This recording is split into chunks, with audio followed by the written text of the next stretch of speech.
consider this example on non-recursive predictive parsing, or you can say LL1 parsing.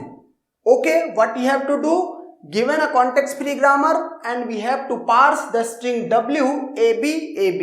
Okay, using LL1 parser or table driven predictive parser. Okay, तो यहां पर हमको LL1 parse table की need पड़ती है, तो इस ग्रामर के लिए मैंने LL1 पार्स टेबल पहले ही कंस्ट्रक्ट कर ली है। ओके, नाउ देखते हैं कि कैसे ये पार्सिंग होती है। ओके, हमारे पास एक एक्सप्लिसिट स्टैक होती है जिसमें इनिशियली डॉलर और स्टार्ट सिंबल इसी ऑर्डर में पड़े होते हैं, पहले dollar then start symbol. Okay, ये हमारे पास इनपुट स्ट्रिंग है AB जो W गिवन थी, और ये एंड मार्कर है, ये टर्मिनेटर है एक तरह का कि यहां से स्ट्रिंग आगे नहीं है। ओके, ये L क्या है, लुक हेड वेरिएबल है। ओके, जो करेंटली A स्टोर कर रहा है इनिशियल लेवल पर। ओके, अब मीन्स कैसे वर्किंग होती थी, कहते थे स्टैक का टॉप उसको हम X बोलते थे, और ये लुक हेड वेरिएबल L, इन दोनों का कंपैरिजन होता था। ओके, अगर मैचिंग हुई या मिसमैचिंग हुई मीन्स या जो भी रूल अप्लाई होते हैं वो देखते हैं। तो यहां पर ये कैपिटल S है, यहां पर ये A है, X और L का कंपैरिजन हुआ। X जब मैं बोल रहा हूं तो अंदर वाले एलिमेंट के बारे में बोल रहा हूं। ओके, तो S और A का कंपैरिजन हुआ, और चूंकि मिसमैचिंग है, जब भी मिसमैचिंग होगी तो आप क्या करोगे, ये मैट्रिक्स M में X दैट इज S और L दैट इज A, इस एंट्री को देखेंगे। तो अगर इस एंट्री को देखें MSA को, तो यहां क्या प्रोडक्शन लिखा हुआ है, S derives A। ओके, अब नेक्स्ट स्टेप क्या हुआ करता था, तो मिसमैचिंग होती थी तो इसको तो प्रोडक्शन को हम आउटपुट करा देते थे।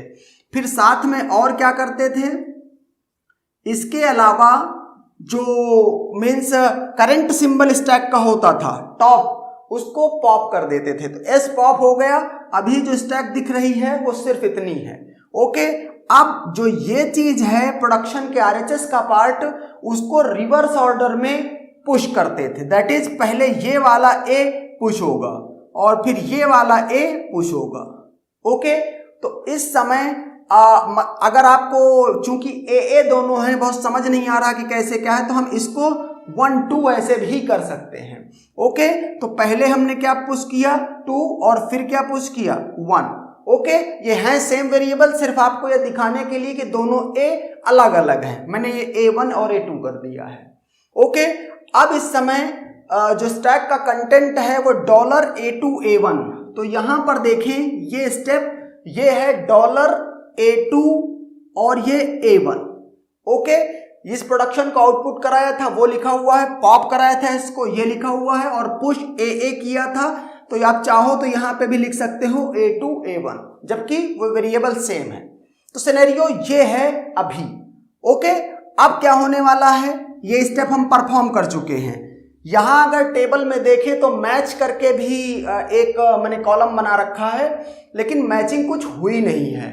ओके, और इनपुट में ही बिगिनिंग पे है, अभी एक भी इनपुट मीन्स कंप्लीटली प्रोसेस नहीं हुआ, मैच नहीं हुआ है। जैसे ही इनपुट कोई सा मैच हो जाएगा तो यहां से वो हटा दिया जाएगा। ओके, और उसको मैच वाले सेक्शन में ले आया जाएगा। ओके, अब फिर से वही स्टेप है, स्टैक का टॉप यहां पर है और L यही पॉइंट कर रहा है, तो A और A का कंपैरिजन होगा। मिसमैच अगेन, तो आप क्या करेंगे, MA, A की एंट्री देखेंगे। ओके, MA, A की एंट्री है A derives A। ओके, तो अब इस स्टेज पे क्या करते थे, इसको तो पहले आउटपुट कराते थे, वो करा दिया। अब इसके टॉप को मीन्स पॉप करते थे, वो पॉप कर दिया, और इस चीज को जो प्रोडक्शन के RHS का पार्ट है इसको रिवर्स ऑर्डर में क्या करते थे, पुश करते थे, तो ये रिवर्स ऑर्डर में पुश कर दिया। जो करंट में स्टैक दिख रही है वो इस तरह की है।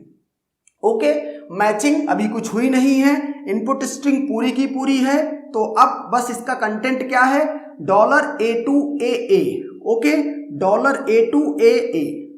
आपने देखा कि A1 एक्सपैंड हुआ है किसमें, AA में। ओके, अब यहां से देखते हैं कि आगे नेक्स्ट पार्ट क्या है। आपका जो टॉप है वो A है और जो L है वो भी A है, दोनों का कंपैरिजन मैचिंग हुई है। जब भी मैचिंग होती तो आप ये पहले बताते हो कि क्या मैचिंग हुई है, तो आपने बता दिया कि मैच A हुआ है। उसके नेक्स्ट स्टेप क्या है, इसको पॉप कर देते हैं। ओके, टॉप को पॉप कर देते हैं। तो अभी टॉप करंट में क्या है, A है। ओके, अब नेक्स्ट स्टेप क्या है, मीन्स पॉप कर दिया, मैच कर दिया, पॉप कर दिया। एक स्टेप और बचा हुआ है, जो L जहां पर भी पॉइंट कर रहा था, L अब उसके नेक्स्ट एलिमेंट को पॉइंट करेगा। ये कर दिया, तो यहां पर एक ही मैचिंग हुई थी, इनपुट स्ट्रिंग में एक ही मैचिंग हुई थी। मतलब जो अब प्रॉब्लम बची है सिर्फ इतने को पार्स करने की बची हुई है। और इसीलिए आप यहां पर देख सकते हो क्या, जब ये स्टेप आया है यहां पर, तो स्ट्रिंग $BAB, सिर्फ वही इनपुट यहां पर लिखा हुआ है। स्टैक का कंटेंट क्या है, $A2A। तो ये डॉलर हुआ, ये A2 था क्योंकि इसको तो हमने टच ही नहीं किया, और ये A भी एज इट इज है। ओके, जो मैच हुआ है वो हमने A इधर लिख लिया है। नाउ कम टू A और B, इसका कंपैरिजन हुआ, मिसमैच। तो आप क्या करोगे, स्टैक का टॉप कॉमा ये L, इसको देखोगे कि एंट्री क्या है, MAB क्या है, A डिराइव्स B, ये है एंट्री। ओके, तो फिर से वही स्टेप, इसको तो पहले आउटपुट कराएंगे, आउटपुट करा दिया, उसके बाद स्टैक के टॉप को पॉप कर देंगे, पॉप कर दिया, उसके बाद इस चीज को रिवर्स ऑर्डर में पुश करेंगे, लेकिन एक ही एलिमेंट, कोई फर्क नहीं पड़ेगा, इसको हमने पुश कर दिया। ओके, ये स्टेप परफॉर्म हो गया, तो स्टैक का कंटेंट चेंज हो गया, क्या, $A2 और B, $A2 और B, और अभी मैचिंग सिर्फ इतनी है, स्ट्रिंग भी BAB डॉलर है। ओके, कोई चेंज नहीं। नेक्स्ट स्टेप पे चलते हैं। अभी करंट में जो टॉप है वो स्मॉल b या टर्मिनल B को पॉइंट कर रहा है, और ये B और B मैचिंग हुई है। मैचिंग में क्या करते थे, क्या मैच हुआ, सबसे पहले बता देते थे, बता दिया। ओके, इसके बाद क्या करते थे, इसको पॉप कर देते थे, स्टैक का कंटेंट पॉप कर देते थे टॉप को, तो अब ये यहां पर पॉइंट कर रहा है। ओके, और इसके इनपुट पॉइंटर को इंक्रीमेंट कर देते थे एक लेंथ। ओके, तो इनपुट मींस लुक अहेड यहां पर पॉइंट कर रहा है। ओके, और मैचिंग क्या हो चुकी है, AB, तो आपको यहां पर बताना पड़ेगा कि ये वाला B है, ये निकल चुका है, तो ये AB आ गया। इनपुट स्ट्रिंग भी AB डॉलर बची है, तो ये इनपुट स्ट्रिंग भी आपने बता दिया कि अब सिर्फ AB डॉलर को पार्स करना है। ओके, और स्टैक का कंटेंट सिर्फ ये A2 है। अब आगे देखते हैं कि मीन्स कैसे वर्किंग हो रही है। टॉप स्टैक का A2 है और ये A है, मिसमैच हुआ, तो आप क्या करोगे, A2 नहीं बोलूंगा तो A ही, क्योंकि मीन्स है तो वो A ही ना। ओके, और यहां पर ये MAA क्या है कंटेंट, A डिराइव्स A और A। ओके, क्या करते थे स्टेप, इसको पहले आउटपुट कराते थे, करा दिया, उसके बाद जो ये टॉप होता था इसको डिलीट कर दिया या पॉप कर दिया, और इसके बाद रिवर्स ऑर्डर में इसको पुश किया, तो रिवर्स ऑर्डर में मैंने इसको पुश कर दिया। मैच स्ट्रिंग पर कोई फर्क नहीं पड़ा, इनपुट स्ट्रिंग जिसको पार्स करना है उस पर भी अभी कोई फर्क नहीं पड़ा, तो वो भी उसी तरह से, ये भी इसी तरह से, बस इसका कंटेंट चेंज हो गया है, $AA। Okay, now come to this matching part, A और A मैचिंग हुई है, तो ये बताएंगे क्या मैचिंग हुई है, फिर इसके बाद इसको पॉप कर देंगे, पॉप कर दिया, इसके बाद इनपुट पॉइंटर को इंक्रीमेंट कर देंगे, इंक्रीमेंट कर दिया। ओके, अब चूंकि मैचिंग ABA हो चुकी है, जो ये वाला A था ये निकल चुका है, ये ABA इधर आ गया, यहां सिर्फ A बचा है, और जो पार्स करना है वो भी स्ट्रिंग क्या बची है, अब सिर्फ ये इतनी बची है। ओके, तो हमने ये पूरा स्टेप परफॉर्म कर दिया है। Now compare B and A, तो मिसमैच हुआ है, तो आप क्या करेंगे, MA, B देखेंगे, MA, B क्या है, A डिराइव्स B, ये है प्रोडक्शन। ओके, तो फिर क्या करेंगे, इसको सबसे पहले आउटपुट कराएंगे, इसको पॉप करेंगे, इसको रिवर्स ऑर्डर में पुश करेंगे, तो अकेला एलिमेंट है, कोई फर्क नहीं पड़ेगा, ये कर दिया, और इसके बाद जो है, इसके बाद और कोई अपने पास स्टेप नहीं है, नेक्स्ट स्टेप पे जाना है आइटरेशन। ओके, ये टॉप का B है और ये लुक अहेड भी बी है, दोनों मैचिंग हुई है। तो यहाँ बताएंगे कि क्या मैचिंग हुई है। इसके बाद इसको पॉप कर देंगे, हमने पॉप कर दिया, ओके। और पॉप करने के बाद लुक अहेड को एक स्टेप आगे कर देंगे, यहाँ कर दिया। चूंकि मैच जो ये बी हुआ था और ये वाला बी ये मैच हुआ था, तो इसको क्या करेंगे, यहाँ पर इससे हटा के मैच वाले में लेके आएंगे, ओके। अब यहाँ सिर्फ डॉलर बचा है, ये देखो डॉलर है, इनपुट भी सिर्फ डॉलर बचा है, तो इनपुट भी सिर्फ डॉलर है, ओके। सारा स्टेप परफॉर्म हो गया है। अब क्या करेंगे, फिर से आइटरेशन, एल इक्वल टू क्या है, डॉलर, और स्टैक का टॉप क्या है, वो भी डॉलर।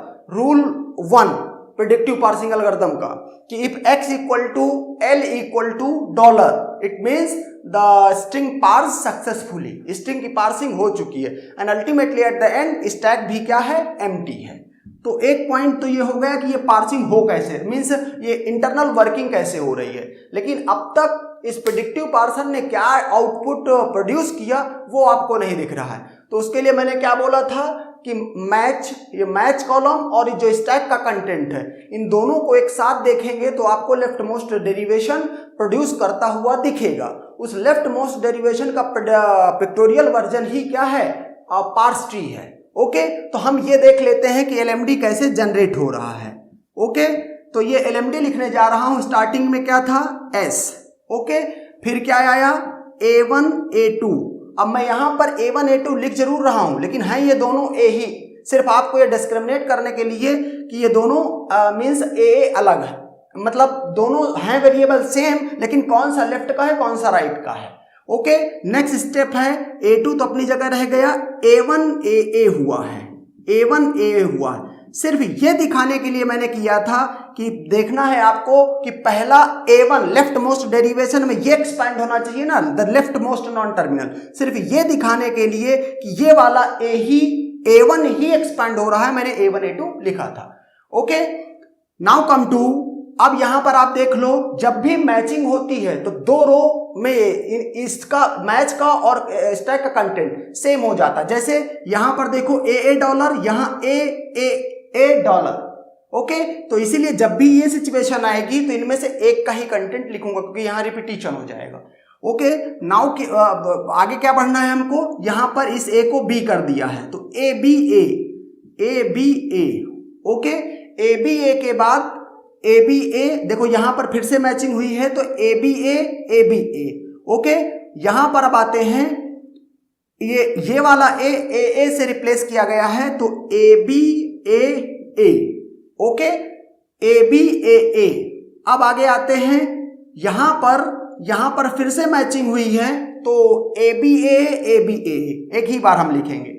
अब क्या है, इस A को भी B से रिप्लेस कर दिया है तो AB, ओके। और इसके बाद तो सीधे डॉलर बचा हुआ है, तो अब अगर आप लिखना चाहते हैं तो वो भी लिख दें, क्योंकि पार्स करते समय हमने एंड मार्कर यूज किया था। तो इस तरीके से देखें, पहले ये एक्सपैंड हुआ, फिर ये वाला इसको B बोला गया, फिर जो है ये लेफ्ट मोस्ट नॉन टर्मिनल था इसको A बोला गया, फिर ये नॉन टर्मिनल था इसको B बोला गया। और इस तरह से मीन्स लेफ्ट मोस्ट डेरिवेशन इस LL1 प्रेडिक्टिव पार्सर ने प्रोड्यूस कर दिया, ओके। इसका पिक्टोरियल रिप्रेजेंटेशन ही क्या है, पार्स ट्री है, okay. So that's how this means whole algorithm executes on this problem, okay, and that's done.